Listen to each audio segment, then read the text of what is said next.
안녕하세요. 예, 저를 오랫동안 기다리시느라고 고생 많이 하셨습니다. 저는 과테말라에서 사역하는 김경택입니다. 예. 저는 많은 선교사님들에 비해서 그렇게 별스러운 간증도 별로 없고 기막힌 그런 고생이나 그런 것들도 별반 없는 사람인데, 그래서 목사님 엊그제 원장님이 광고하실 때에 할까 하는 생각이 조금 들었다가 내가 뭘 했는데 어제 밤에 한 자리가 비었다 그러셔가지고, 그러면 혹시 이 중에서 중남미 이야기를 들어본 분 계십니까? 중남미 선교사가 선교 보고하는 거 아무도 안 계세요? 그럴 것 같아서 제가 오늘 하겠다고 용기를 냈습니다. 그래서 중남미 쪽 이야기 들어보실 기회가 별로 없으실 것 같아서 이번에 제가 여기 온 김에 조금 들려드리면 여러분에게 도움이 되지 않겠나 싶어서 용기를 냈습니다.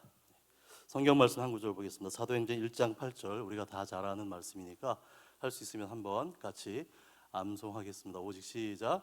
오직 성령이 너에게 임하시면 너희가 권능을 받고 예루살렘과 온 유대와 사마리아와 땅끝까지 이르러 내 증인이 되리라 하시니라. 아멘. 우리가 마태복음 28장 19, 20절과 더불어서 예수님의 지상 명령이라고 알고 지키고 애쓰는 말씀입니다. 오직 성령이 임하시면 우리가 권능을 받고 예루살렘, 사마리아, 유대 땅끝까지 이르러 유대, 사마리아 땅끝까지 이르러 내 증인이 되리라는 예수님의 말씀인데요. 만약에 이것이 예수님의 명령이면 어떻게 끝나야 됩니까? 땅끝까지 이르러 내 증인이 되라 라고 하시면 쉽게 명령인데, 그렇게 끝나지 않고 어떻게 끝납니까? 되리라. 그럼 이 명령이 아니잖아요. 마태복음 28장은 모든 족속으로 내 제자를 삼으라, 가르쳐 지키게 하라. 그러니까 명령 맞아요. 근데 이 말씀은 사도행전은 명령이 아니에요. 그래서 제가 옛날에 왜 예수님이 이렇게 말씀하셨을까, 명령하실 내용인데 묵상하는 가운데 저에게는 이렇게 깨닫게 하셨는데요. 만약에 내 증인이 되라 라고 했을 때에 이 말씀을 처음 들은 제자들과 오늘 우리들이 은혜가 충만해서 했다가라도 나중에 혹시 마음이 변하거나 무슨 일이 생겨서 못 되면 어떻게 되나? 그러면 이 말씀이 이루어지지 않잖아요. 하나님이 쓰디쓴 기억이 하나 있으시잖아요. 옛날에 따먹지 마라 라고 했는데 아담 하와가 아니요 했겠습니까? 했겠죠. 그런데 꼬임에 빠져서 하와도 아담도 따 먹어버려서 따먹지 말라고 하신 하나님 말씀이 끝까지 이루어지지 못해버린 쓰라린 경험이 있으신 하나님이신 예수님께서 혹시라도 이 말씀이 이루어지지 않으면 어떻게 하나 라고 염려하셔서 안 이루어질래야 안 이루어질 수 없도록 안전장치를, 그래서 내 증인이 되라 라보다 훨씬 더 강력한, 바꿔 말하면 내 증인이 되리라는 누구의 의지입니까? 말씀하시는 예수님의 의지. 그래서 명령보다 훨씬 강력한 예수님의 의지의 선언으로 너희가 내 증인이 될 것이다. 바꿔 말하면 내가 너희를 내 증인 되게 하겠다. 내가 너희를 내 증인 삼겠다, 삼았다 라고 말씀하신 것이 아닐까라고 저는 은혜를 받고 깨닫게 되었고요. 나중에 뵈면 한번 여쭤보려고 그럽니다. 우리가 예수 믿고 구원받은 것이 분명하다면 내가 그것을 알든 알지 못하든 인식하든 못하든 간에 그 순간 우리는 이미 예수님의 증인입니다. 아멘. 그래서 하나님 예수님의 증인 되게 해주세요 라고 하는 기도는 이미 의미가 없어요. 이미 예수 믿고 구원받은 것이 확실하다면 그 순간 이미 우리는 예수의 증인이 되었습니다. 우리에게 남아있는 것은 증인 되는 것이 아니라 어떤 증인 되느냐만 남아 있습니다. 나를 통해서 복음이 잘 증거되는 착하고 충성된 증인인지, 그렇지 못한 불충한 증인인지 혹 어쩌면 복음 증거에 방해가 되는 그런 악하고 게으른 종인지만 남아있을 뿐일 것입니다. 저를 비롯해서 오늘 이 시간 다시 한번 이 말씀을 우리가 앞에 놓고 하나님, 제가 그동안 충성스러운 증인으로 살지 못한 부분이 이런 부분들이 있는데 죄송합니다. 오늘 저에게 권능을 더해 주셔서 충성된 증인, 저를 통해서 복음이 잘 증거되는 그런 주님의 제자, 증인 삼아 주시옵소서 소망하는 마음으로 함께 말씀을 나누면 좋겠습니다. 저는 초등학교 4학년 때, 국민학교 4학년 때 교회를 다니기 시작했고요. 5, 6학년 어간에 예수를 믿었습니다. 그전에도 교회를 열심히 잘 다녔지만 제가 지금도 분명히 기억하는 것은 6학년 여름방학 어간부터는 제가 교회를 갈 때에 초종 1시간 전에 그리고 두 번째 종 30분 전에 땡땡 치면 교회 가면서 나는 지금 내가 나를 구원하신 하나님 예수님께 예배하러 교회 간다라고 의식하면서 교회를 갔었습니다. 그렇게 제가 구원의 확신을 갖게 된 이후에 제 삶에는 큰 변화가 찾아왔는데요. 그전에는 제 인생의 앞길에 대해서 별 희망적인 생각을 하지 못하고 살았던 것 같아요. 그러다가 상황은 변한 것이 아무것도 없었지만 제 속이 바뀌니까 제 눈에 보이는 모든 세상이 참 아름다워 보였고 하늘의 새들이 정말 막 노래하고 그러는 것 같고 길가에 있는 꽃들이 저를 보면서 빵긋빵긋하고 웃는 것 같고 그렇게 세상이 달라 보였고 그리고 저에게 생긴 궁금증 하나가 저 새 한 마리 땅에 돌멩이 하나도 하나님이 만드신 목적과 뜻이 있다는데 그러면 인간이 천하보다 귀하다는데 나를 향한 하나님의 계획은 무엇일까? 하나님, 저에 대한 계획을 알려주세요. 제 인생의 성사진을 보여주세요. 그래야 제가 거기에 순종해서 이렇게 잘 갈 수 있지 않겠습니까? 하고 기도를 했는데 좀처럼 안 알려주시더라고요. 혹시 꿈에서라도 혹은 말씀으로라도 이렇게 했는데 안 알려주시더라고요. 그래서 그 기도를 오래 이렇게 하는 가운데 중학교 1학년 제 어린 마음에 선교라고 하는 작은 씨앗이 이렇게 떨어져서 심겨졌었고 그것이 점점점 자라서 나중에 이제 고3 되어 진로를 놓고 고민할 때에 다른 소망이 없게 하셔서 하나님 부족하지만 원하시면 평생 복음 사역자가 되겠습니다 고백하고 이제 신학대학에 진학을 했고요. 그리고 군종병으로 복무하는 가운데 하나님 부족하지만 제가 하나님 원하시면 가는 선교사가 되겠습니다라고 고백했던 것이 24살 때였었습니다. 저는 어렸을 때 저희 교회 모교회 담임 목사님께서 한번 따라해 주시겠습니까? 가는 선교사, 보내는 선교사, 우리 모두 선교사, 모든 나라와 모든 방언에 한국의 선교사를 보내자 이런 표어를 듣고 따라하고 하면서 자랐습니다. 그런 동안 저도 모르는 사이에 제 마음속에 선교라고 하는 작은 씨앗이 심겨지게 되었습니다. 제가 그렇게 하나님 부족하지만 원하시면 가는 선교사 되겠습니다라고 기도를 하고 정신이 번쩍 들었어요. 그래서 곧바로 이어가지고 하나님 근데요 만약에 저를 보내시려고 하는 게 맞으시면 같이 갈 사람을 붙여주세요 하고 기도를 했어요. 잘했죠. 제가 그때 그 기도 안 했으면 어떡할 뻔했어요. 그리고 이제 제대하고 복학해서 학교를 돌아오니까 웬 예쁜 자매가 이렇게 왔다 갔다 하는데 선교사 되겠다고 하더라고요. 제가 한번 이리 와보시오. 선교사 될 거요? 그러니까 그렇대요. 나도 선교사 될 건데 그럼 우리 같이 갑시다. 그럽시다 해가지고 지금의 제 아내가 되었습니다. 그래서 이제 남은 신학대학 또 신대원 부교육자 10년 생활하는 동안에 제가 그 고백을 한 이후에 참 감사한 것은 제가 참 용기가 없고 소심한 사람인데 한 번도 그 마음이 흔들리지 않도록 저를 붙잡아 주셨고 그리고 제가 남은 신학 훈련받는 기간 동안에 이제 제 삶의 목표는 이제 선교사가 되는 것에 초점 맞추어서 준비되어지고 훈련되어지려고 애를 썼었습니다. 그리고 이제 2002년 2월 한일 월드컵 분위기가 한참 무르익어 갈 때에 남매를 데리고 저희 네 가족이 지구 반대편 에콰도르이라고 하는 중남미 땅으로 날아갔습니다. 그래서 좀 멀지요. 여기서 오늘 본문의 땅끝까지의 이 땅끝을 여러 가지로 우리가 적용할 수 있겠습니다만, 만약에 지리적으로만 본다면 한국에서 제일 먼 땅끝은 아마 지구 반대편 중남미 땅일 것입니다. 우리가 만약에 할 수만 있다면 지구를 뚫고 반대편에서 튀어나오면 어디서 튀어나올까요? 중남미에서 튀어나옵니다. 어느 나라에서 튀어나올지는 그 중남미 선교사님들에 따라서 얘기가 조금씩 다른데, 파라과이 선교사님은 파라과이에서 태어난다 그러고, 볼리비아 선교사님은 볼리비아에서 태어난다 그러고, 아르헨티나 선교사님은 아르헨티나라고 하는데, 아무튼 중남미에서 우리 지구 반대편 가장 먼 곳입니다. 그래서 멀다 보니까 한국 오는데도 시간이 좀 걸리겠지요. 저희 과테말라는 그래도 중미에 있어서 멕시코 바로 밑에 있거든요. 비교적 가까운 중남미여서 한국에서 가는데, 지금은 굉장히 많이 시간이 단축되었어요. 그래서 이제 한 21시간이면 24시간이면 이제 갑니다. 빨리 가면.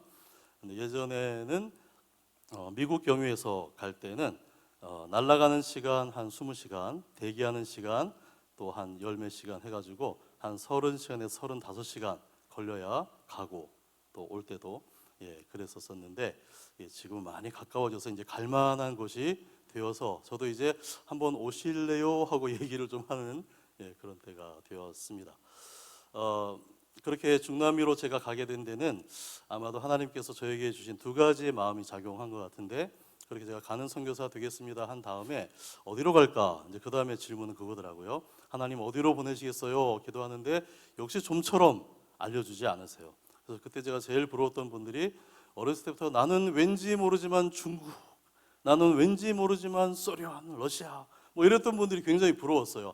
아, 저분들은 지금부터 준비할 수 있으니까 그 나라를 놓고, 하나님 전 어디로 갈까요? 알려주세요. 그래야 제가 준비할 수 있잖아요 했는데, 또 역시 좀처럼 잘 안 알려주셔요.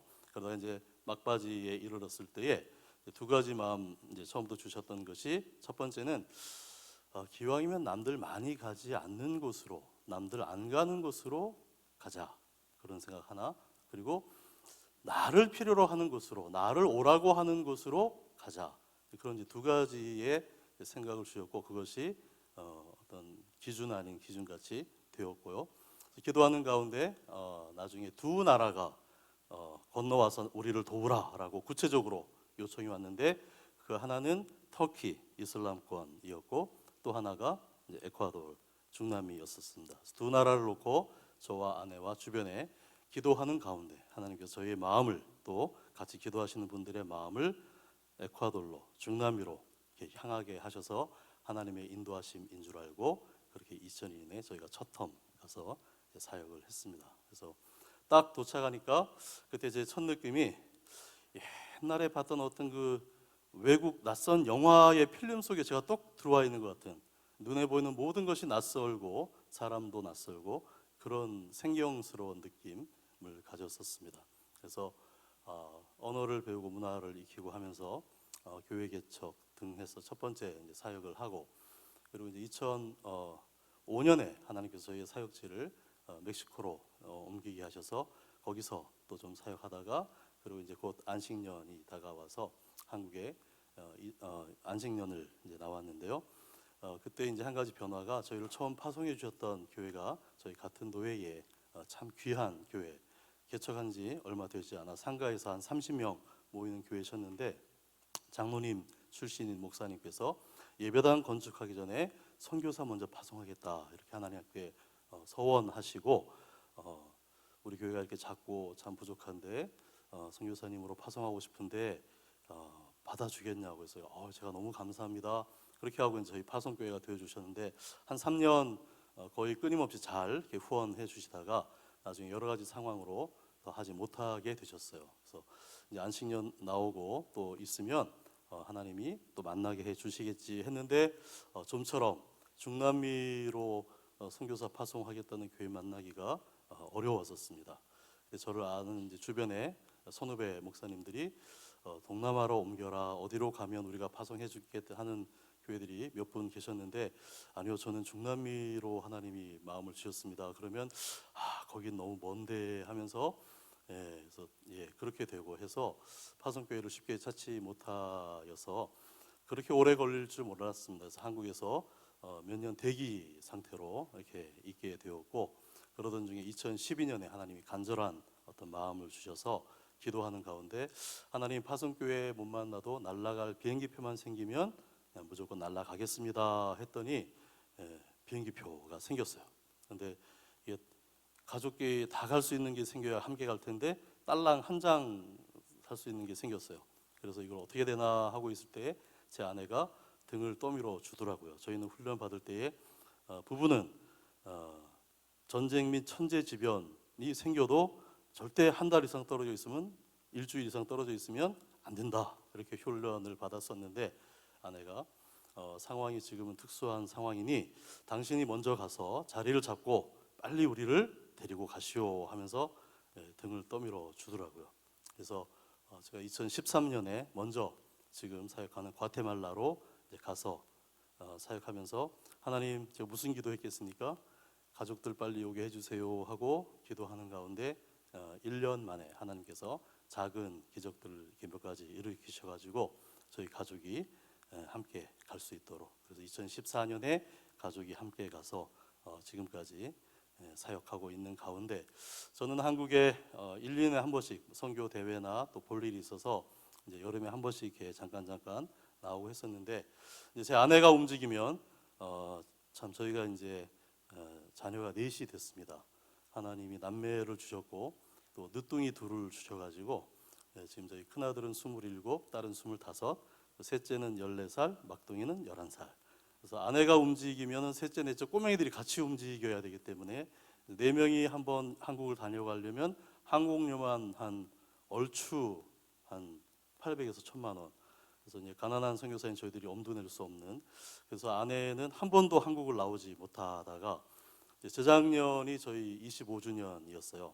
그래서 제가 그 전부터 마음으로 다짐하기를 25주년 다른 거 없고 같이 한국 한번 가는 것으로 선물하리라 마음 먹었는데, 말씀드렸다시피 제가 소심하고 믿음도 별로 없고 그래가지고 재작년에 또 저희 상황이 너무 또 더 힘들고 그래서 그냥 카드로 무조건 질러야 되는데, 엊그제 장상일 목사님 메시지를 제가 좀 더 일찍 들었어야 되는데 못 들었어가지고 저질르지를 못해가지고 그때도 이제 못 나오고 저만 안 나올 수 없는 또 상황이 있어서 이제 한국을 잠시 다녀갔는데, 그때 하나님께서 재작년에 불쌍히 여기셔가지고 가는 곳곳마다 많은 은혜를 입게 하셨어요. 제가 이럴 줄 알았으면 저질러 써야 되는데 하나님이 다 감당해 주셨을 텐데 무조건 카드 긁고 끊고 왔어야 되는데 막 제가 이제 후회를 하면서 내년에는 무조건 끊고 그냥 와야 되겠다. 제 아내가 선교지가 이제 한 6년 되는 상황이었고 그동안 건강검진도 한번 못하고 등등등 좀 보수할 것도 또 있고 해서 이제 그렇게 결심하고 이제 내년에는 무조건 하고 이제 했는데, 작년에 코로나 때문에 굳게 정말 결심을 하고 저지르려고 했는데 비행기가 안 떠가지고 못 나오다가 연말에 다시 이제 비행기 운항 재개해서 저희가 12월 말에 이제 저희 4가족이 같이 한국에 왔고, 저희 이제 큰 아이들은 또 먼저 이제 한국에 와서 군대 또 이렇게 있었기 때문에 몇 년 만에 6가족이 다시 모여가지고 지금 또 아주 복된 또 추억의 시간을 지금 쌓고 있는 그런 가운데 있습니다. 좀 이렇게 말씀을 드렸고요. 이제 저희 사역 얘기, 중남미 얘기를 조금 드리면 PPT가 준비됐으면 좀 띄워주시겠습니까? 저만 덥나요? 혹시 죄송한데 선풍기 좀 틀어주시면 고맙겠습니다.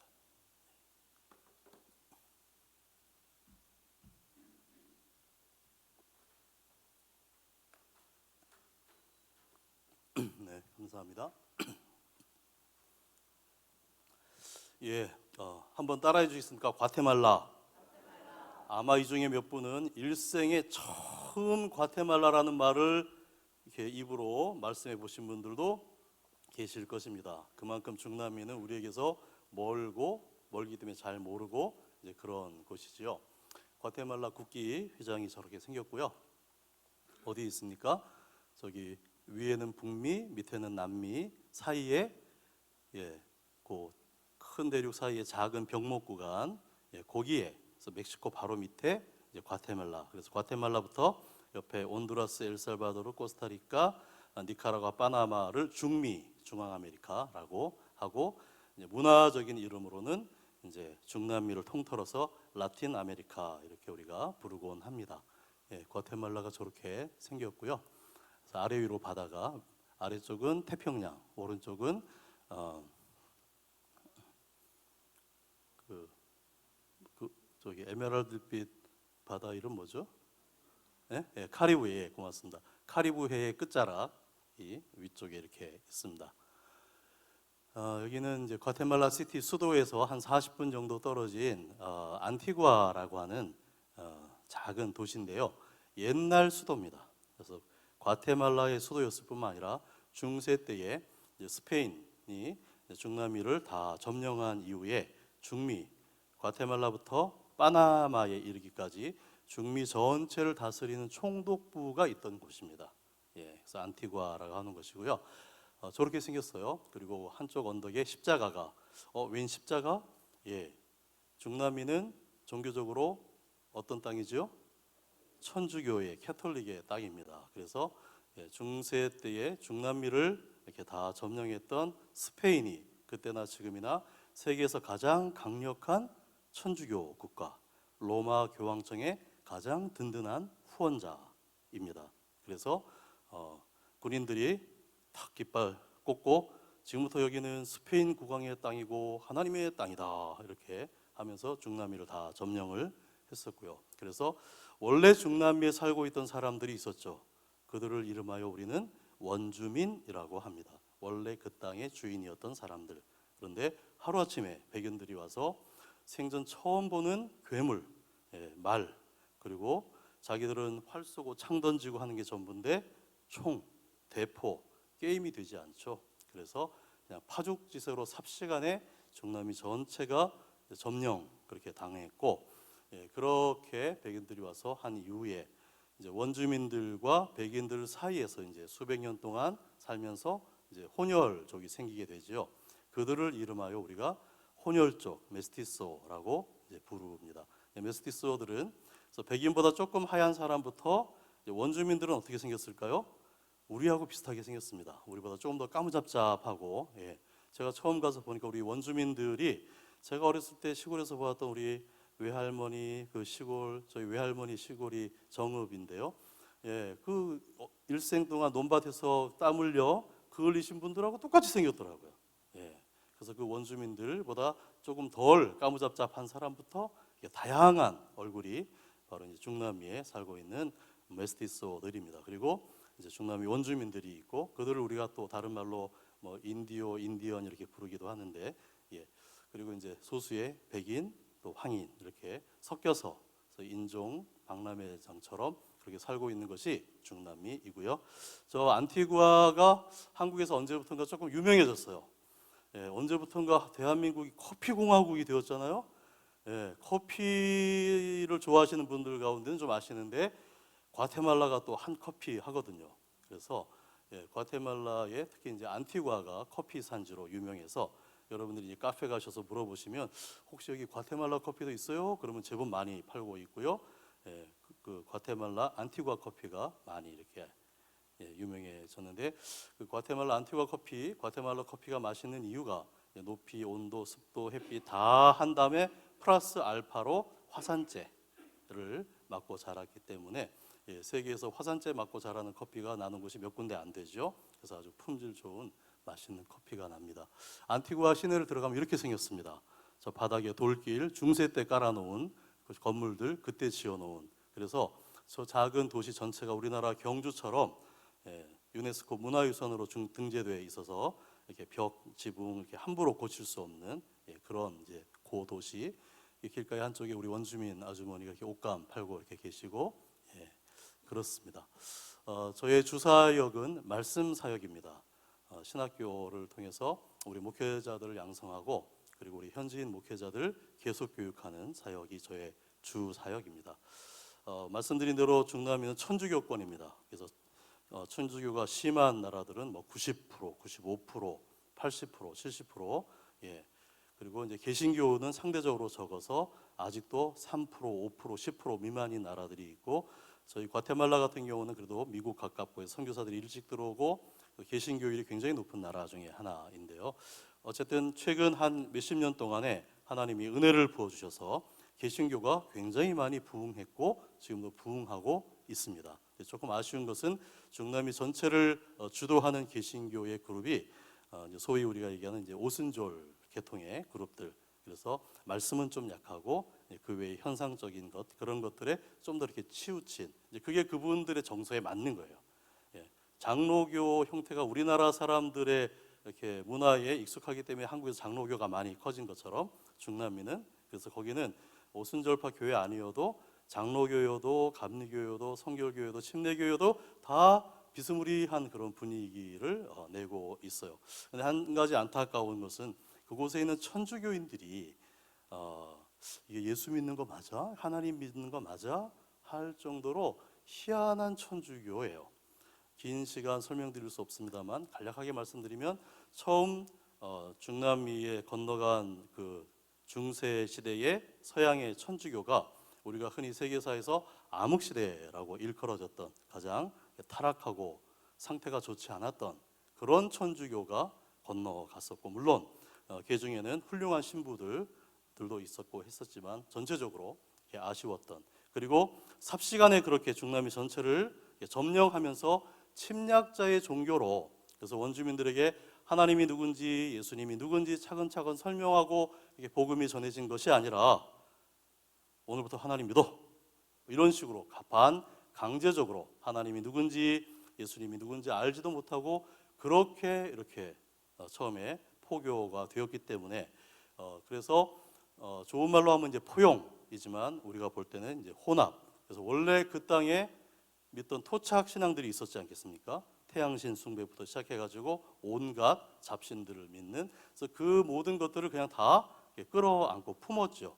마치 우리나라의 천주교가 우리나라의 그 전통 제사 이런 것들 다 이렇게 포용한 것처럼. 그래서 오늘날 중남미의 천주교를 가보면 십자가 밑에서 예수님, 마리아 상 밑에서 그들이 섬기던 태양신 온갖 그 지역의 잡신들을 같이 섬기고 있어요.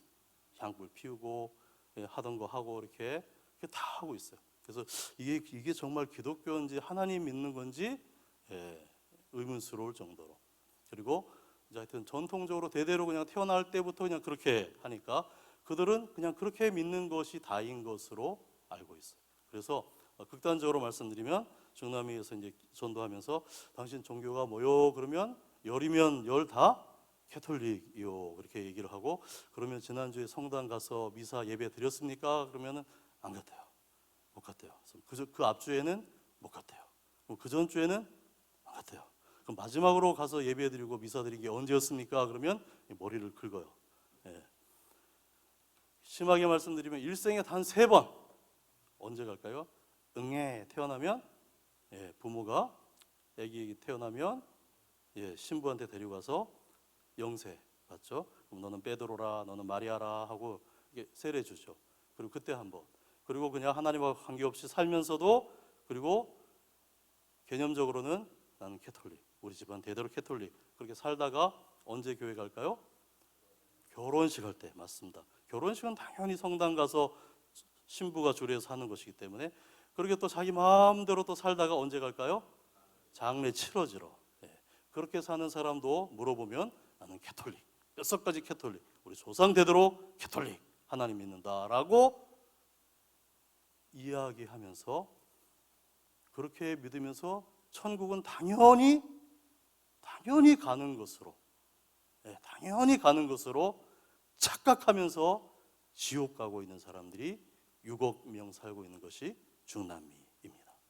마치 예수님 시대의 유대인들이 우리가 아브라함의 자손이기 때문에 당연히 천국 갈 것으로 착각하면서 예수님 안 믿고 지옥 간 사람들이 있었던 것처럼 오늘날 중남미의 전통, 그래서 중남미에서 천주교는 종교 이전에 그들의 문화고 그들의 삶이고 그들의 역사고 전통이고 생활이에요. 천주교를 떠나서는 아무것도 생각할 수가 없어요. 1월 1일부터 12월 30일까지 모든 기념일, 축제, 행사, 절기가 다 천주교하고 연관되어 있어요. 천주교 성당과 마을 원로들 다 천주교 교인들을 떠나서는 아무것도 생각할 수 없는, 그래서 한 종교가 이렇게 뿌리 깊게 한 개인과 가정과 사회와 나라에 영향을 미칠 수 있구나라는 것을 중남미에 가서 보았습니다. 그러다 보니까 눈에 보이는 것이 십자가고 그들의 인사말 가운데 하나님, 예수님, 마리아를 입에 달고 살지만 막상 예수님을 인격적으로 만나서 구원받는 참 생명 없는 신앙을 가진 사람들 만나기는 정말 쉽지 않은 곳이 중남미. 그래서 중남미가 천주교가 7, 80, 90%면 천주교도 기독교인데 어쨌든 하나님 믿고 예수님 믿는데 뭘 거기까지 가서 선교를 해야 하나라고 말은 하지 않지만 생각하실 수 있는 우리 많은 믿는 분들이 가서 실상을 보시면 이래서 중남미도 참 생명 없는 복음을 전해야 할 선교지구나 라는 것을 아실 수 있게 됩니다. 그래서 어쨌든 교회가 적든 많든 이렇게 있습니다. 그리고 목회자들도 있습니다. 특히 우리 과테말라는 교회도 많고 목사님들도 많으세요. 그런데 지금 과테말라와 중남미에서 목회하고 계시는 현역 목사님들의 그들의 통계로 최소한 60%는 신학도 하지 않고 목사 안수도 받지 않은 분들이세요. 아니 어떻게 신학교를 안 나오고 목사 안수를 안 받았는데 어떻게 목사님이 되지? 라고 우리는 생각하지만 거기서는 그것이 전혀 이상한 것이 아니에요. 왜냐하면 지금은 뭐 그래도 많이 있지만 예전에는 신학교가 없었어요. 수도에나 큰 도시에나 좀 있었지 지방도시, 시골 가면 신학교가 없어요. 그러니까 신학을 배울 수 있는 기회가 없었어요. 그러니까 하여튼 예배는 이렇게 들어야 되는데 누군가는 설교해야 되잖아요. 집사님이 설교하세요. 설교해요.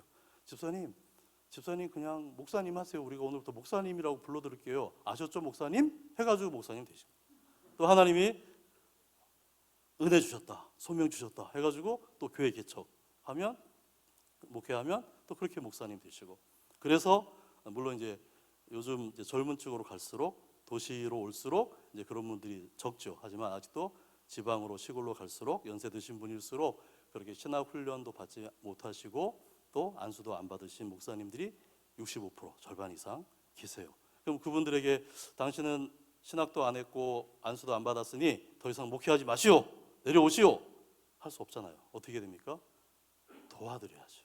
늦었지만 지금이라도 신학 공부해야 됩니다. 우리 하나님 말씀도 알고 신학도 알아야 됩니다. 그래야 이단에 빠지지 않고 올바른 복음을 전하고 다음 세대에게 가르칠 수 있지 않겠습니까? 라고 동기부여 해가지고 또 순수한 분들이 많으세요. 물론 뭐 뒤늦게라도 최소한의 하지만 양질의 신학 훈련하게 하고 신학은 둘째고 체계적인 성역 공부 한번 경험하지 못한 분들이 많기 때문에 같이 말씀 공부하고 그렇게 해서 목회자들 계속교육, 재교육 사역이 매우 시급하고 중요한 사역인 줄 믿습니다. 돌아보면 우리나라도 지금은 목회자가 남잖아요. 그죠? 근데 불과 한 20년 전, 30년 전만 해도 지방의 시골의 섬에는 목사님이 안 계셨잖아요. 여전도사님. 그나마도 안 계신 곳들이 있었고. 그렇죠? 우리도 얼마 안 되었었습니다. 우리가 이렇게 정말 하나님이 큰 은혜와 복을 주신 나라가 되었는데요. 그래서 제가 가만히 생각해 봅니다. 전쟁 이후에 60년대, 70년대 막대기 꽂고 천막만 쳐도 사람들이 모이고 교회가 되던 시절이 있었습니다. 현신의 권사님, 최건능 목사님 이런 분들을 통해서 하나님께서 이적과 기자를 통해서 폭발적으로 예수 믿는 사람들을 부흥케 하신 시절이 있었습니다. 7, 80년대를 거치면서 우리가 말씀이 약하다, 신학이 약하다, 말씀으로 돌아가자, 성역 공부하자 해가지고 사경회하고 성역 공부하고 막 그렇게 했었고 그것이 제자훈련, 셀 등등등 해서 이제 오늘날에 이렇게 이르게 되었지 않습니까? 그랬을 때 하나님이 나라와 민족마다 이렇게 은혜를 주시는 때가 있으실 텐데 폭발적으로 전도되게 하는 때가 있으시겠고 그리고 말씀이 강화되고 신학이 강화되게 하시는 그런 시기가 있겠구나. 중남미도 지금은 제가 볼 때 분명히 폭발적으로 전도가 되는 시기입니다. 그래서 최근 20, 30년 동안에 예수 믿는 사람들이 개신교인들이 굉장히 많이 부흥하고 있습니다. 근데 그들에게 말씀이 지금 약하죠.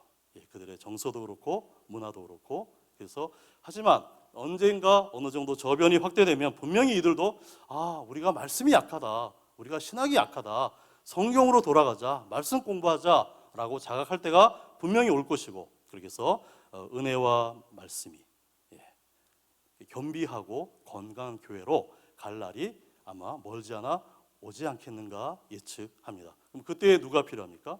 겸비한 목사님들이 있어야죠. 그래서 지금 있는 목사님들, 자라나는 목회자 후보생들에게 건강한 신학과 말씀으로 그리고 은혜를 겸비한 그런 목회자로 훈련하고 서도록 돕는 일이 매우 중요하고 다음을 준비하는 일이라고 믿고 그렇게 사역하고 있습니다. 예, 저희 신학교 이제 사역하는 모습이고요. 이제 보시면 얼굴 색깔이 다양하지요. 까만 친구도 있고, 예, 백인 비스무리한 사람들도 있고, 예, 가난한 분들에게 장학금도 주고, 우리 저기 전도사님 여자 전사님인데요.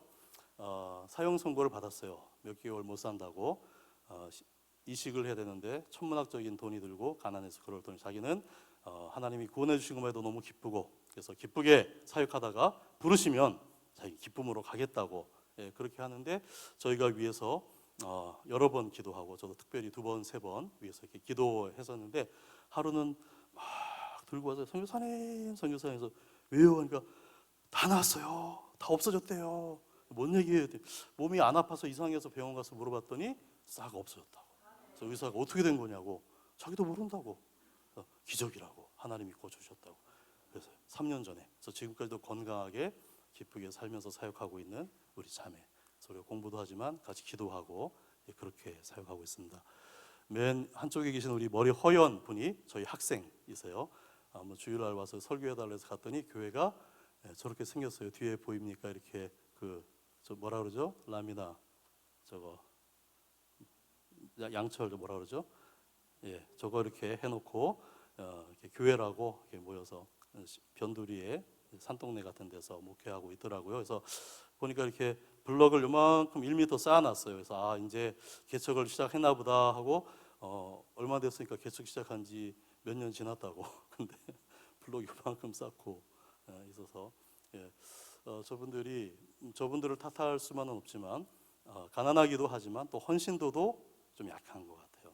그래서 하나님께서 우리 한국교회에 정말 특별한 은혜를 주셨는데 우리는 우리 부모님 세대의 믿음의 선조들 예배당 짓는다 그러면 집문서 팔아가지고 전세 빼서 월세로 옮기면서 헌금하고 있던 그런 귀한 헌신들의 믿음의 헌신 위에 오늘날 한국교회가 우리가 서 있는 거 아니겠습니까? 저분들에게는 물론 귀한 분들도 계시지만 조금 그런 부분들이 약한 것이 천주교 문화권 그런 이제 비슷한 문화도 있고요. 그래서 하나님께서는 스스로 돕는 자를 도우십니다. 여러분들이 헌신을 다하고 최선을 다하면 하나님께서 또 기적을 일으키십니다. 저도 위해서 기도하겠습니다 하고 격려하고 이제 그렇게 사역하고 있고요.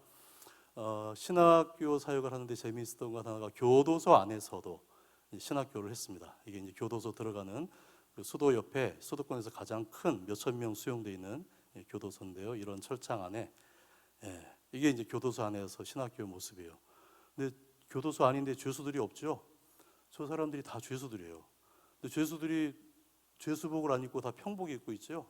나라가 정부가 가난하다 보니까 죄수복을 사주지 못해가지고 각자 알아서 그냥 평복 입고 살고 있어요. 우리가 알고 있는 교도소가 아니에요. 그냥 그 울타리 안에 그냥 마을이에요. 그래서 아침 저녁으로 점호하고 아침 저녁 식사도 2끼밖에 안 주고 나머지는 알아서 살아라고 풀어놓아 다니게 하는 그런 분위기. 그래서 동물도 기르고 농사도 짓고 뭐 만들어 가지고 팔기도 하고 들어온 사람들한테 그렇게 하면서 각자 이제 알아서 이렇게 사는 그 안에도 또 이렇게 세력과 뭐 다 이렇게 있어요.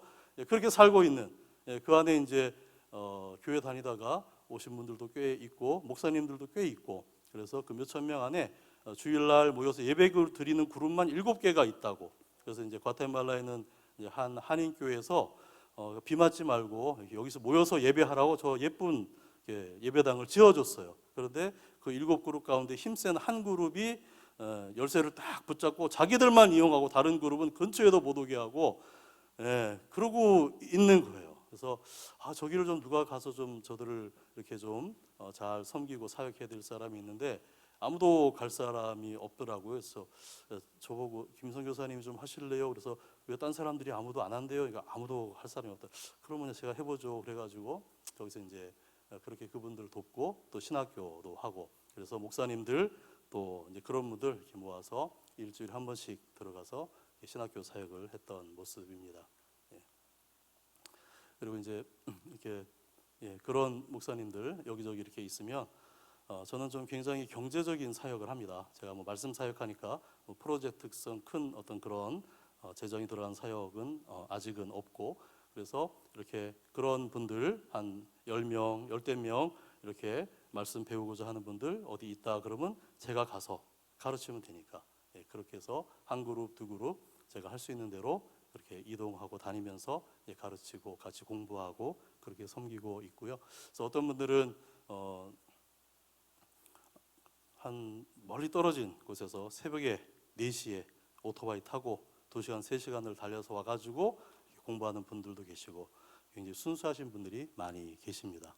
그렇게 공부하고 있습니다. 그리고 이제 은퇴하신 목사님 두 분, 한국에서 목회하시던 어르신들이 한번 오셔서 이제 세미나를 2박 3일 해주셨어요. 우리 학생들이 얼마나 좋아하는지. 그래서 이렇게 한국에서 미국에서 목사님 오셔서 세미나 했을 때고요. 또 재밌는 일인데요. 크린이라는 단체가 있어요. 이름을 잘 많이 사용을 안 합니다.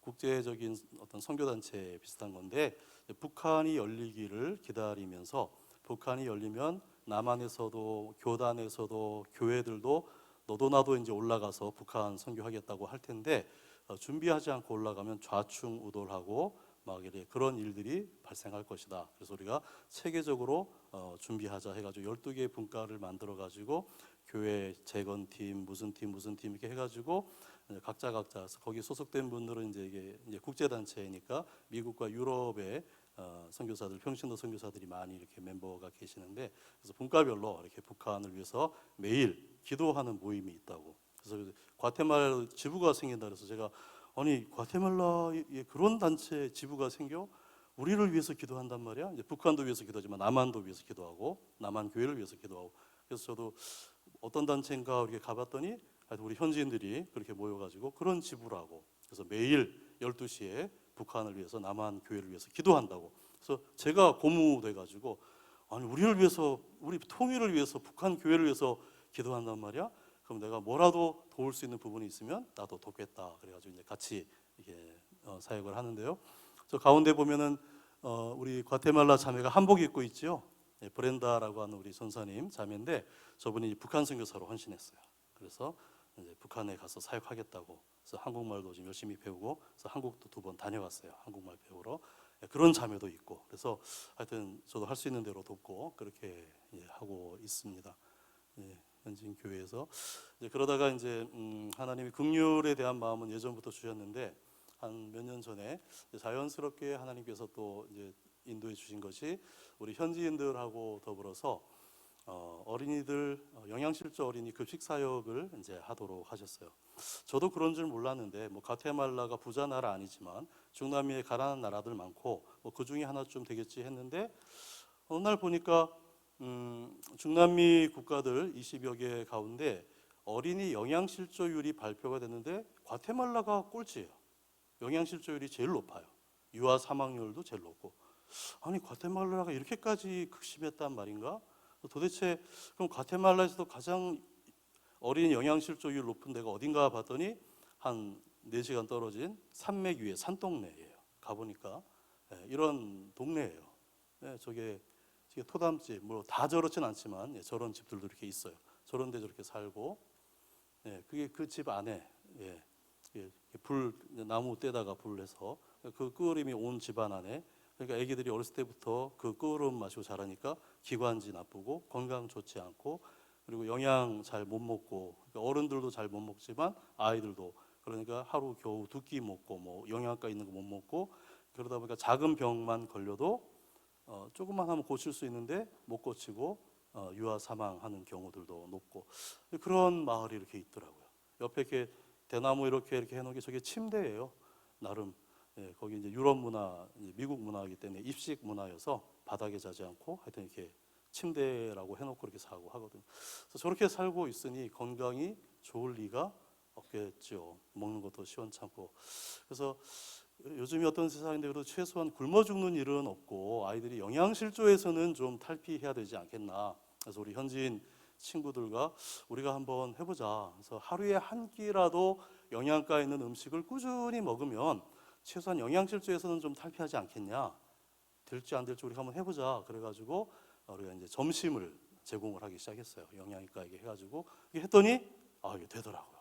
그래서 매일 점심을 영양가 있게 해서 아이들에게 공급을 했더니 아이들이 시간이 지나니까 눈으로 보기에도 살이 붙고 좋아지고 저희가 한 달에 한 번씩 키를 재고 몸무게를 재서 이제 측정을 해서 그걸로 이제 수치로 영양실조율을 이렇게 측정하는데 수치에도 아이들이 점점 이렇게 좋아지고 그래서 야 이거 되겠다 해보자 해서 우리가 할 수 있는 데까지 계속 하자 해서 그렇게 이제 하던 것이 이제 2년이 지났습니다. 한 1년쯤 되었을 때에 우리가 뒤를 이렇게 돌아보니까 우리가 매일 한 7, 80명의 그 마을 어린이들 그리고 함께 따라온 우리 엄마, 할머니 해가서 매일 한 120명, 130명에게 점심을 제공하고 그 아이들의 영양 상태가 많이 좋아진 것을 확인할 수 있었습니다. 저렇게 살고 먹고 불나서 홀라당 타버린 집 인근의 쓰레기 하치장에서 이렇게 주워다가 그러니까 동네가 위로는 하늘이고 산맥 위에 산이니까 산도 우리나라처럼 이런 뭐 숲이 있는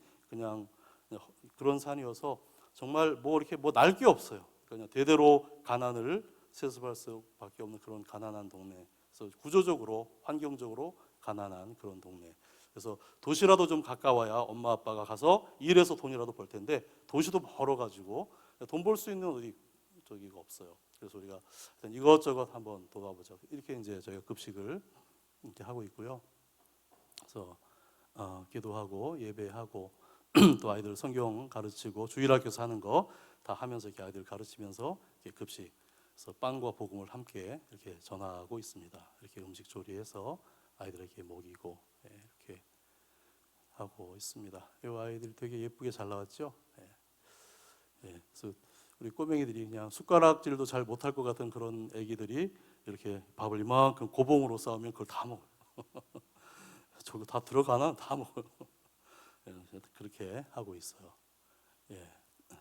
성경 공부도 하고 그렇게 된 사역을 하나님이 좀 하게 하셔서 은혜를 주셔서 2년을 이렇게 저희가 이어오고 있고 이렇게 드문 손길들이 이렇게 생겨가지고 그 이웃 마을에도 제2의 급식소 또 열어서 하고 또 아랫 마을에도 또 지금 제3 급식소를 지금 준비하고 있고 해서 할 수 있는 데까지 우리 하여튼 해보자 이렇게 하다가 어떤 집이 저렇게 생겼어요. 발로 차면 넘어갈 것처럼 생긴 집에 저렇게 애기 엄마가 애기들하고 살고 있어서 이 집은 좀 어떻게 해보자 안 되겠다 해가지고 저희가 함께 힘을 모아서 집도 좀 지어주고 저 말 타고 있는 저 마을에서는 나름 유지인 저 분이 저희를 또 많이 또 도와주고 물자 이렇게 생기면 또 갖다 주고 그렇게 급식 사역 제 아내하고 저희 막둥이입니다.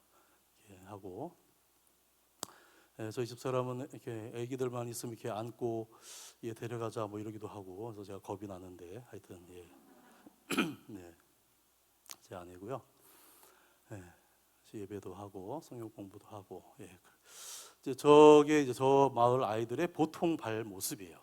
저나마 신발도 있는 애 절반 없는 애 절반. 그래서 우리가 신발 없는 어떻게 한번 해보자 해가지고 새 신발 쫙 해가지고 쫙 나눠줬어요. 애들이 이제 새 신발들 신고 가더라고요. 그래서 제가 저거 끝까지 집에 갈 때까지 신고 가나 중간에 이렇게 보고 이렇게 벗어가지고 안고 가지 않을까 하고 여기 웃으시는 분들은 다 옛날에 경험이 있던 분들이시죠. 새 고무신 운동화 사면 머리맡에 놓는 거 기본이고 품에 품었다가 신고 가다가 사람 안 지나가면 다시 들고 가고 이랬던 경험 있는 어르신들 계실지 모르겠는데 그게 저기선 지금 현재 시점이에요. 저렇게 하고 있어요. 그러다가 이제 코로나 때문에 모여서 식사를 못 하게 됐어요. 저기는 시골이어서 나름 청정 구역이었었는데 과테말라도 작년 3월에 첫 확진자와 첫 사망자가 생기고부터 지금 대통령이 의사 출신 대통령이에요. 그래서 강력한 봉쇄 조치를 바로 그래서 모든 모임 금지, 성당에서 미사도 금지면은 뭐 더 말 다 했습니다. 하여튼 모든 모임 금지, 모이지 마라. 그리고 모든 가게 필수 시설 외에는 다 영업 정지. 그리고 대중교통 운행 중지, 버스 택시가 안 다녀요. 그리고 나중에 통행 금지, 오후 4시부터 새벽 4시까지 12시간 통행 금지. 그렇게 강력하게 했음에도 불구하고 코로나는 계속 확산돼 가지고 작년 여름께부터는 하루에 4,500명, 많은 때는 일일 1,000명 신규 확진자가 생기고, 우리나라처럼 꼼꼼하게 하는 검사도 아니어서 누가 걸리면 그 주변 검사하면, 그래서 요즘도 제가 매일 체크하는데 한 2,000에서 2,500명 검사하고 그러면 감염자 수가 3,400에서 5,600, 보통 많은 날은 1,000명 넘게. 그래서 이렇게 극심한 코로나 상황. 코로나 때문에 이제 힘든 사람들은 서민들이죠, 빈민들이죠. 그러니까 모든 영업 정지, 움직임, 모임 금지니까 노동자들이 수십만 명이 일자리 하루아침에 잃고 사는 것이 막막해지고, 그래서 시내에 가면 그 얘기는 뭐 좀 이따 하겠습니다. 하여튼 그래서 코로나 때문에 저기도 이제 모이지 말라 그래가지고 사랑의 보따리 이렇게 만들어서 일주일치 식량 나눠주고, 그렇게 하다가 또 다시 작년 연말께부터는 또 다시 모임할 수 있어서 다시 모여서 지금 급식하고 그렇게 이어가고 있습니다. 그래서 이런 급식 물자, 구호품들, 비상식량들, 또 어머니날 선물 조그만 거 하나씩 나눠주고. 우리 저기 엘리세오 젊은 목사님인데 그 아랫마을 살아요. 그래도 시내에서 신학도 하고 자기 고향 마을에 사역하고 있어서 저분이 처음부터 우리와 함께 협력하면서 하고 있습니다. 그래서 어떻게 하면 이분들의 이 가난을 우리가 이렇게 지금은 돕고 있지만, 만약에 우리가 못하는 상황이 생기면 옛날로 돌아갈 텐데 어떻게 하면 좀 근본적으로 대책을 세워줄까? 부모들 소득 증대를 시켜줘야 되겠다. 그래서 뭐 이것저것 해봤는데 잘 안 돼요. 워낙 땅도 척박하고. 그런데 역시 이제 거기도 과테말라인지라 커피는 되더라고요. 그래서 집 주변에 커피 나무들 관리하는 것도 있고, 산비탈에 막 야생으로 자라는. 그래서 커피는 1년에 한 번 수확합니다. 12월에서 한 1월, 2월까지 커피를 따요. 커피는 방법이 없어요. 손으로 일일이 따는 수밖에 없어요. 그래서 뭐 이것저것 이제 해봤고요. 저게 이제 커피 따는 모습인데, 커피 나무 보셨나요? 저렇게 생겼습니다. 저 일일이 손으로 따는 수밖에 없어요. 그래서 커피 수확철 되면 온 가족이 커피 따요. 한동안은 이렇게 따가지고 씻어서 말려서 해가지고 이제 우리가 하는 생두를 이제 만들어 놓으면 이제 중간 업자들이 이게 수거해 가요. 헐값 주고. 그래서 우리가 저거를 수매해 주자, 좀 더 주고, 그렇게 해가지고 했어요. 그리고 우리가 기왕이면 이걸로 한번 완제품을 만들어서 팔아보자. 그래서 수익금 생기면 이렇게 하자 해가지고 했더니 됐어요. 그렇게 해서 만든 커피가 저거예요. 그 지역 이름이 이제 할라빠라고 하는 지역인데, 그곳이 또 아주 품질 좋은 커피가 나요. 그래서 만들어서 커피를 우리가 맛을 보니 역시 맛있는 좋은 커피가 나와서 여러분 커피 수확을 더 열심히 하십시오. 우리가 전량 다 수매, 저분들보다 더 많이 주고 우리가 수매할 것이고, 그걸로 완제품 만들어서 수익금 남으면 100% 우리 급식 사역하는데 이렇게 쓸 테니까 여러분 열심히 수확해서 하십시오 해가지고, 이게 지금 이제 금년에 지금 이제 다 수확 끝나서 이제 막 지금 만들고 나오고 있는 때예요. 그래서 제가 이제 올 때 우리 그저 같이 사역하는 우리 현지인 형제가 한국에 좀 커피 좀 갖다가 팔 수 없냐, 그래서 가져만 가면 팔 수는 있을 텐데 이 워낙 멀어서 어떻게 가져가야 될지, 또 배보다 배꼽이 더 클지 모르겠는데 하여튼 한번 연구해보자 그래가지고 하여튼 가져만 올 수 있으면 어떻게라도 제가 팔 텐데 아무튼 그렇습니다. 그래서 이렇게 커피 지금 이렇게 하고 있고요. 아까 말씀드린 대로 이제 도시 빈민들이 하루아침에 일자리 없어지고 먹을 것이 막막하니까 이제 언제부턴가 집에 이렇게 흰 깃발을 걸기 시작했어요. 먹을 거 없으니까 도와달라는 표시예요. 근데 뭐 누가 오나요? 그러니까 길거리로 나오는 거예요. 그래서 온 가족이 흰 깃발 들고 길거리 나와서 도로에서 지나가는 차들 이렇게 도와달라고. 뭐 잘 안 쓰죠. 근데 저게 이제 도시에 저런 사람들이 이렇게 길마다 있어요. 그래서 저희 동네에도 이렇게 있고, 그래서 언제부턴가 그냥 저게 그냥 상징처럼 이렇게 되어 버렸어요. 그래서 이제 나무 그늘에 떼약볕이 굉장히 뜨겁거든요. 한 5분만 10분만 돌아다녀도 머리가 띵할 정도인데, 저 이제 엄마가 아기 안고 잠깐 쉬고 있는 사이에 딸내미 한 67살 돼 보이는 애가 저거 이렇게 흔들고, 차 뭐 하나도 안 쓰죠. 누가 쓰겠어요? 저러고, 저 우리 동네예요. 저러고 있더라고요. 그래서 좀 마음이 너무 아파서 이거 안 되겠다, 어떻게라도 좀 해봐야 되겠다 해가지고 이제 저도 이제 사랑의 보따리 이렇게 해가지고 빵, 또 먹을 거, 이제 필수품 이렇게 해가지고 이렇게 우리 동네에 또 좀 더 이렇게 멀리 할 수 있는 대로 일주일에 한 번, 어떤 때는 2번 이렇게 하여튼 할 수 있는 대로 그렇게 이제 나누면서 이렇게 하고 있습니다. 저희 셋째 넷째 꼬맹이들이 이렇게 건네주고 이렇게 저분들이 눈을 좀 보셔요. 얼마나 간절한 눈빛. 차 세우면 그냥 막 이렇게 손이 여러 개 들어오지요. 그래서 이렇게 나눠주고 힘없어 보이는 할아버지 그냥 저거 하나 줘도 몇 번이고 고맙다고 그냥 인사를 또 하시고 예수 믿으라고 하고 그렇게 짤막하게 또 이제 변두리 쪽은 뭐 시내까지도 오기 어려우니까 변두리에 또 가난한 마을들은 이제 가서 저렇게 이제 나눠주기도 하고 이 청년은 얼마나 급했으면 저 도로 가운데 튀어나와 가지고 이렇게 사연이 있으니 도와달라 이렇게 쓰고 저기는 우리하고 달라서 차가 사람을 피해 다니지 않거든요. 사람이 알아서 피해 다녀야 되거든요. 그래서 위험한데 얼마나 급했으면 저렇게 할까. 저렇게 저런 친구들이 이렇게 있어요. 또 저 떼약볕 에서 아버지와 아들이 저 간판 그늘에 이제 조기하고 그 옆에는 천지 차이거든요. 한 발짝이어도 그래서 저렇게 저기서 하루 종일 저렇게 그래서 하여튼 그렇게 돕고 있습니다. 저의 주사역 말씀 사역은 큰 돈이 필요 없어요. 제가 혼자 움직일 수 있을 정도 사람들 만나서 이렇게 밥 한 번씩 사줄 수 있을 정도만 되면 제 기본 사역하는 데는 뭐 큰 재정적인 어려움은 없습니다. 차가 좀 노후돼서 나중에 이제 바꿀 때 되면 좀 그런 데나 좀 돈 들고 그런데 이제 급식 사역 또 빈민 사역 돕는 걸 하다 보니까 좀 재정이 있는 대로 좋겠더라고요. 그래서 하나님 좀 돕는 손길을 좀 계속 좀 연결해 주세요. 그래서 한 번, 두 번, 세 번 더 할 수 있도록 도와주세요 하면서 기도하고 있습니다. 코로나로 모든 것이 스톱되고 교회 가는 것도 다 스톱되고 안 모이고 못 모이고 핑계 삼아 안 가고 이런 상황들이 지금 되고 있는데 그럼에도 불구하고 전도는 계속 되어야 될 줄로 믿습니다. 그래서 우리가 이제 화상으로 세미나도 하고 회의도 하고 뭐 다 하잖아요. 예배도 하고 그래서 전도도 할 수 있지 않겠나 했더니 마침 이렇게 화상으로 전도하는 게 있더라고요. 그래서 저도 참여해서 했어요. 그래서 우리 세 명이 한 팀이에요. 전도 폭발을 훈련을 이제 받은 그래서 이렇게 세 명이 한 팀이 돼가지고 이제 한 사람을 꼬셔요. 언제 저녁에 우리 몇 명이 이렇게 모임하는데 한번 들어와봐 해가지고 한 시간만 들어와봐 해가지고 꼬셔서 들어와요. 그러면 이제 얘기 이런저런 얘기하다가 이제 전도하는 거예요. 근데 저게 될까? 근데 돼요. 효과적이에요. 이게 들어와 있잖아요. 못 나가는 거 어디 못 나가요. 체면이 있지. 그래도 어떻게 아는 사람이고 아는 사람 속에서 들어왔는데 꼼짝없이 다 들어야 되는 거예요. 그리고 딴짓도 못해. 다 얼굴만 서로 쳐다보고 있으니까 딴짓도 못해.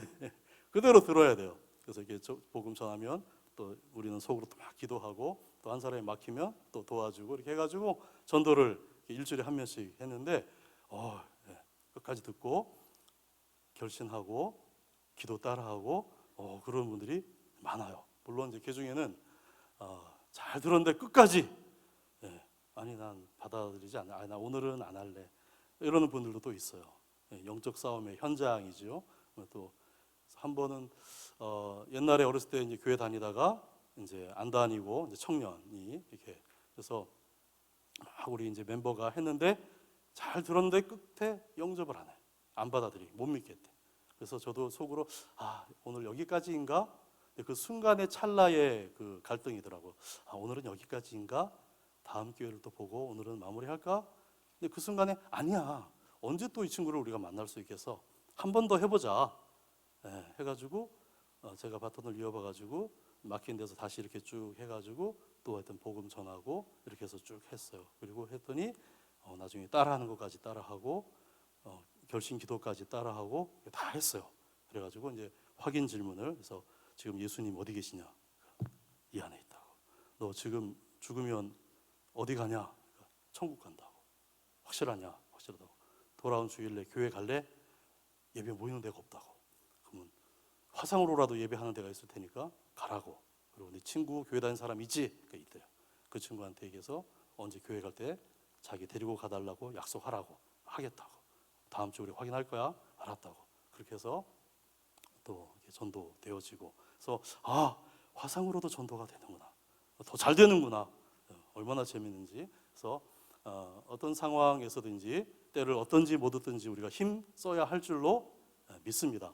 되고 안 되고는 하나님이 알아서 하실 일이고, 그죠? 우리가 전할 수 있지 그 사람의 마음을 내가 변화시켜서 믿게 할 수 있는 능력이 우리에게는 없잖아요. 전하는 것까지가 우리의, 그래서 전도는 실패가 없다. 전하면 100% 성공한 거다. 받아들이고 안 받아들이고는 그 사람의 몫이고 하나님이 하실 몫이지 내가 어떻게 그 사람 마음을 변화시켜서 받아들이게, 그건 하나님만이 하실 수 있는 일이잖아요. 하지만 전하는 것까지는 누구의 몫이다? 우리 몫이다. 증인의 몫이다. 그래서 어떤 상황에서도, 코로나 상황에서 제가 한국에 오니까 한국의 많은 교회들도 코로나 때문에 물론 어려움도 겪으시고 교회들이 힘드신 상황입니다만은 또 너무 그것만 핑계대고 있는 건 아닌가. 그거 핑계대고 잘됐다 그리고 교회 안 가는 성도님들도 많은 것 같고, 목사님들도 우리 사역자들도 코로나 핑계대고 뭐 할 생각도 하지 않고 그냥 있지는 않은가. 코로나 상황에서도 전도는 계속 되어야 합니다. 문을 열든지 안 열든지, 요즘 저 수도권 시내에 가니까 아파트, 옛날에는 그래도 문 앞에까지라도 갈 수 있었는데 이제는 현관을 못 지나가요. 현관을 들어갈 수가 없어요, 아예. 그럼에도 불구하고 연구하고 해가지고 복음을 전하는 방법은 얼마든지 있습니다. 틈새를 공략해서. 그래서 코로나 상황에서도 우리가 위축되지 아니하고, 교회가 위축되지 아니하고 복음 증거하는 것은 계속되어야 될 줄로 믿습니다. 제가 젊었을 때부터 해보니까요, 개인 전도하고 노방 전도하고 축구 전도하면 그것이 받아들이고 안 받아들이고 그 사람 예수 믿고는 두 번째인 것 같아요. 첫 번째는 누구에게 유익이에요? 나한테 유익이더라. 제가 제 지나간 시간을 돌아볼 때 내가 가장 은혜 충만하고 성령 충만하고 주님과 가장 가까웠던 순간이 언제였던가 보면 제가 전도하고 있던 순간이었어요. 그 순간에 제가 가장 은혜 충만하고 가장 기쁘고 즐겁고 행복하고 감사하고 그랬던 순간, 하나님이 함께 하시는 게 그냥 멀찌감치 함께 하시는 게 아니라 정말 바로 옆에서 함께 계시는 그런 순간은 제가 제 입에서 복음을 얘기하고 있는 순간이었더라고요. 그래서 때를 얻든지 못 얻든지 우리가 힘을 내어서 이 코로나 상황에서도 교회가 위축되지 아니하고 복음 증거의 사명을 우리가 계속해야 될 줄로 믿습니다. 그렇게 하고요. 저희 가족입니다.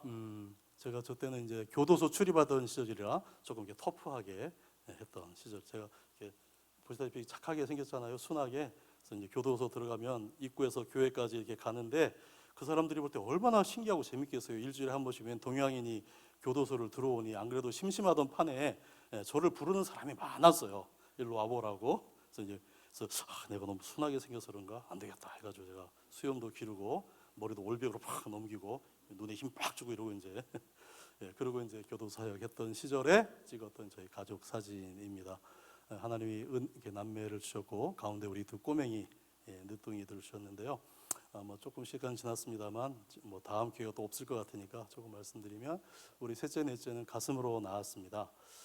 학부 때에 이제 저하고 아내하고 같이 우리 보육원 전도반에서 우리 활동을 했고, 그래서 일주일에 한 번씩 시설을 방문하면서 우리 장애인 시설 또 고아원, 보육원이라고 하죠. 가서 아이들과 놀아주고 하는 일들을 꾸준히 했었는데, 그러면서 이제 자연히 제가 이제 깨닫게 된 것이, 세상의 모든 아이들은 가정에서 자라야 하는구나. 엄마 아빠 사랑 받으면서 자라야 하는구나. 그래야 하나님이 그 생명에게 계획하신 모든 아름다운 것들이 정상적으로 이렇게 발현될 수 있겠구나. 시설에서 자라는 것은 요즘은 뭐 우리나라 너무 복지가 좋아져서 먹고 입고 하는 것은 훨씬 더 잘 이렇게 할 수 있지만 그 무엇으로 대체할 수 없는 것, 엄마 아빠의 사랑, 가족의 사랑이죠. 부모님들이 아무리 훌륭하셔도 엄마를 대신할 수는 없잖아요. 그래서 이제 처음 결혼할 때부터 하나님이 우리 자녀 주셔도 이 다음에 우리가 때가 되면 입양도 좀 합시다. 그래서 그럽시다 이렇게 생각을 했었고요. 저희가 한국에서 몇 년 대기하고 있었다 그랬잖아요. 그래서 그때 이제 우리 셋째를 3개월 된 핏덩이를 공교롭게 우리 셋째를 데려온 곳이 여기 나주예요. 저 나주 이화영화원이라고 있어요. 거기서 우리 셋째를 데려왔어요. 그래서 저에게 나주는 특별한 의미가 있는 곳이에요. 그래서 우리 셋째를 데려왔어요. 얼마나 감사한지. 그래서 우리 셋째가 오니까 우리가 너무 행복해요. 애들이 이제 한 12, 13살 넘어가니까 집안에 별로 웃을 일이 없어졌어요. 애들이 크니까. 근데 애기 하나 오니까 요 애기 때문에 온 식구가 하루 종일 깔깔거리고 눈만 떠도 깔깔거리고 뒤집기만 해도 깔깔거리고 이 애기 때문에 우리가 하루 종일 웃게 되는 거였어. 웃음이 없어졌다가 다시 웃게 돼서 행복해서 웃는 것도 있지만 웃다 보니까 행복해지는 거구나 깨닫게 되고, 그래서 능력만 되면 막 넷째, 다섯째 막 그냥 데려오고 싶은데 그러지 못하고 있었을 때에 또 어떻게 하나님이 아시고 우리 넷째를 태어나게 하셨어요. 우리 넷째는 우리 셋째 동생이에요. 생모가 같아요. 아빠는 물론 다르죠. 우리 영아원에 보육원에 있는 아이들의 대부분은 이제 어린 엄마, 우리가 옛날에 미혼모라고 했죠. 어린 엄마들이 낳은 아이들이 많아요. 그래서 2살까지는 영아원에, 그래서 입양되지 않으면 이제 보육원으로 가서 18살까지, 그리고 16살 되면 이제 정부가 500만 원 줘서 사회로 내보내. 그럼 얘네들이 막막한 거예요. 그래서 얼마 전에 뭐 여러 가지 사건들 나왔는데 우리 청년 18살에 나온 친구들이 사회에 적응 못하고 살아가는 친구가 되게 많아요. 가장 안타까운 경우는 힘들어서 자살하는 친구들도 꽤 있어요. 적응하지 못하고 사기당하고 이용당하고. 그래서 그 인터뷰하는 기자가 그 청년한테 당신 18살 되면 이렇게 보육원 나와야 되는데 뭐가 제일 아쉽냐, 뭘 좀 이렇게 도와주면 좋겠냐. 그랬더니 전 속으로 지원금을 좀 더 줬으면 좋겠다, 뭐 이런 거 뭐 얘기할 줄 알았어요. 근데 이 친구가 뭐라 그러는지 아세요? 어른 한 명 있었으면 좋겠다. 18살에 보육원에서 나와보니 나를 도와줄 사람이 아무것도 없다. 내가 뭘 알겠냐, 집을 어떻게 얻고 세를 얻고 계약 이런 걸 내가 어떻게 해본 적이 어떻게 알겠냐. 근데 막막한데 이럴 때 급할 때 내가 뭘 물어볼 수 있는 어른이 내 주변에 아무도 없더라. 어른 한 명만 있으면 좋겠다.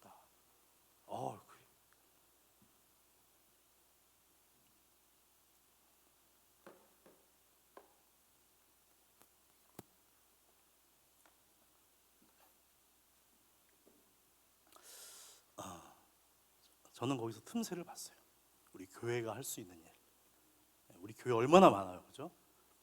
어제도 그제도 임 목사님도 말씀하셨지만 여러분 주변에 물어보시면, 동사무 가서 물어보시면 이렇게 보육원에서 출소 나온 우리 아이들 많아요. 동네마다 있을 거예요. 명단 좀 주십시오. 우리 교회에서 어떻게든지 도우려고 합니다. 해가지고 그 아이들 찾아가서 우리 아무기 교회다, 나 목사다, 사모다, 집사다, 장로다. 혹시 이렇게 생활하는데 잘 모르고 어려운 일 있으면 우리한테 물어봐라. 우리가 도와줄게. 얼마나 고맙겠어요. 교회 오지 말라고 발로 차도 올 거예요. 그죠? 교회가 할 수 있는 일이 분명히 있습니다. 전도할 수 있는 방법이 얼마든지 있습니다. 그리고 우리 영아원 보육원에 있는 아기들도 우리나라가 세계 10대 경제 대국이 되었는데 아직도 고아 수출국이라는 오명을 벗지를 못하고 있어요. 국내로 다 입양이 되지 않고 여전히 해외로도 많이 나가고 있어요.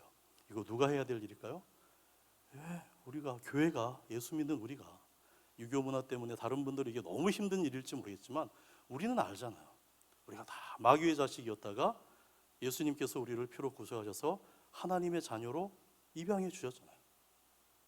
하나님이 우리를 입양해 주지 않으면 우리는 그냥 마귀와 함께 영원히 지옥에서 끝나버릴 그런 우리였는데, 하나님이 우리를 자녀 삼아 주셔서 입양해 주셔서 우리의 아빠 아버지가 되어 주셔서 우리가 하나님을 아버지라고 부르고 살고 있잖아요. 종이 한 장 차이거든요. 그래서 안 믿는 사람에게 너무 힘든 일일지 모르겠지만 우리에게는 생각만 한 번만 이렇게 바꾸면 그렇게 어려운 일은 아닌 것 같아요. 그래서 한국 교회가 조금만 나서면, 우리 믿는 분들이 조금만 더 나서면, 물론 지금도 입양하고 하는 분들이 뭐 대부분 다 예수 믿는 가정들, 목사님들이 많으세요. 조금만 더 나서면 영아원이 없어질 것 같아요. 보육원이 없어질 것 같아요. 해외로 이렇게 나가는 일이 없어도 될 것 같아요. 그래서 우리, 죄송합니다, 우리 이제 애들 다 크고 50대 60대 되셔서 너무너무 심심해가지고 정들 데 없어가지고 강아지 기르시는 우리 아주머니들, 제가 그걸 절대 탓하는 거 아닙니다. 저도 강아지 기르고 싶어요. 근데 그 강아지 기르는 거 보니까 요즘은 정말 개 천국, 개로 태어나는 게 너무나 행복한, 그 강아지 돌보는, 우리 동네에는요 여러분, 개 미용실, 개 간식, 개 공원도 있어요. 개 없는 사람은 그 공원에 못 들어가요. 그래서 그 강아지한테 쏟는 정성의 3분의 1만 쏟으면 애 하나 데려다 키우겠더라고요. 정말로. 그래서 우리 셋째하고 이제 넷째 데려올 때에 저희 셋째를 데려오고 아까 말씀드린 그런 마음이었는데 저희가 뭐 능력이 안 되니까 근데 행사가 있어서 이제 아내가 아이하고 또 몇몇 가정들하고 이게 내려오는데 와 보니까 우리 은석이 동생이 있는 거예요. 근데 실은 우리한테 연락을 했대요. 예, 태어날 때 시설에서도 기왕이면 형제 남매는 한 집으로 가면 좋으니까 그래서 우리 지역의 이제 대표 이제 가정한테 이렇게 연락이 왔는데 이분이 교회 집사님인데 이제 그분이 대답하기를 그 선교사님 가정인데 마음은 있을지 모르겠는데 도저히 넷째까지 기를 형편이 안 되는 집으로 알고 있다라고 대답하고 우리한테는 알리지도 않고 부담될까봐 그냥 그렇게 하고 끝난 거예요. 근데 이제 몇 개월 지난 다음에 행사가 매월 5월이 가정의 달이죠, 여러분. 5월 11일이 무슨 날인지 아세요? 입양의 날이에요. 그래서 행사할 때 제 아내가 와 보니까 오면서 이제 그 얘기를 들었고 와 보니까 그 얘기가 그대로 있는 거예요. 그래서 아내가 애기 하나 사진을 딱 찍고 저한테 여보 여기 우리 은석이 동생이 있습니다. 얘도 데려가야 됩니다. 제가 장난치지 말고 일글난 쓰면 빨리 올라오시오. 알고 보니까 진짜였었어요. 그래서 고민. 저도 그냥 바로 데려오고 싶은데 우리 형편이 그래서 빨리 데려옵시다. 그래서 하나님이 그 얘기 우리 가정에 보낼 거면 딴 데 못 갈 거야. 딴 데 안 갈 거야. 우리가 상황이 좀 이렇게 괜찮아지면 데려옵시다 하고 저도 이제 갈등하고 제 아내는 바로 작전 기도하고 그래서 하나님 모르겠습니다. 그냥 우리 은석이 동생으로 이 땅에 태어났을 때는 저희 가정에 보내신 줄 알고 데려올 테니까 책임져 주세요 하고 그냥 눈 질끈 감고 요한이 데리고 와서 우리 넷째였는데 그때 안 데려왔으면 큰일 날 뻔했죠. 제일 이쁜데. 그래서 지금 현재까지 4남매. 앞으로는 어떻게 될지 모릅니다. 하나님이 또 감동하시면 이렇게 너무나 행복하게 이렇게 살고 있어. 지금 몇 년 만에 이렇게 이제 저희가 과테말라에 있다가 큰 아이 둘은 이제 한국으로 이렇게 먼저 떠나고 우리 넷이 이렇게 지내다가 그래서 멀리 떨어지니까 화상으로 이렇게 가족 예배도 드리고 하다가 저희가 이제 한국에 와서 우리 딸내미까지 5이 모였고 저희 큰 아들은 지금 뒤늦게 군대 가서 지금 이제 군 생활하고 있거든요. 8월에 제대하는데 드디어 휴가를 나와가지고 6가족이 몇 년 만에 다시 이렇게 모일 수 있었습니다. 그래서 지금 아주 가끔 한 번씩 이렇게 모여서 주말마다 얘가 나와요. 그래서 행복한 시간을 지금 6명이 같이 누리고 있고요. 몇 년 후에 우리가 언제 또 다시 6명 모일 수 있을지 모르지만 하여튼 8월까지 그렇게 지내고 있습니다.